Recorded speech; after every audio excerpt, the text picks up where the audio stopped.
Hi, my name is Jesse Cheney, and I'm the middle school minister here at Cottonwood. I know that this Sunday we're going through one of our Explore God questions, which is there a God? This is a huge question, and this is a question that I've dealt with in my life as a student and as a young man growing up.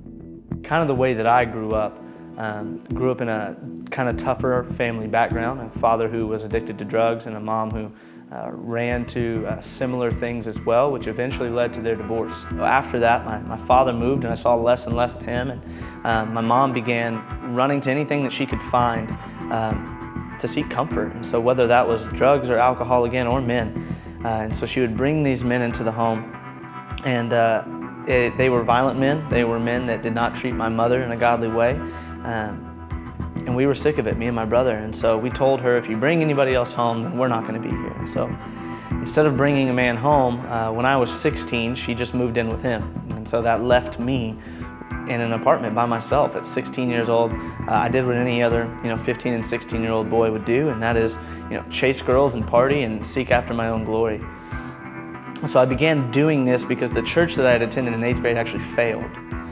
And when that church failed, it just felt like another failure in my life. And so I really just kind of chalked myself up as a failure. And I thought to myself, why would I try to do anything different than what my family was already doing? And so I had remembered these truths that had been instilled by me, by these godly men. And I knew that there was a God, and I knew that He wanted more for me and from me. And yet I had never truly committed my life to Him. I had taken over and given these things, and so I still in this time struggled. Does God exist? If He exists, I tried to chase after Him, but my life hadn't changed. My life still looked the same.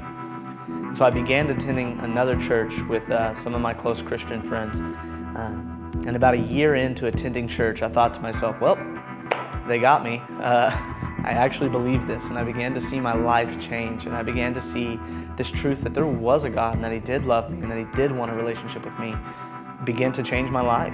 I had felt called to the ministry in 12th grade, but kind of ran from that, ran from the idea that God could use somebody like me, ran from the idea that God could use my background, but He just continued to make Himself more and more evident and continued to press on the fact that He was there and that He's present, that He's not some absentee God, but that He is living and active in my life. And so He pushed me toward Bible college, and that's where I went to school after that, and ended up meeting my wife there, and now I'm in full-time ministry here at Cottonwood.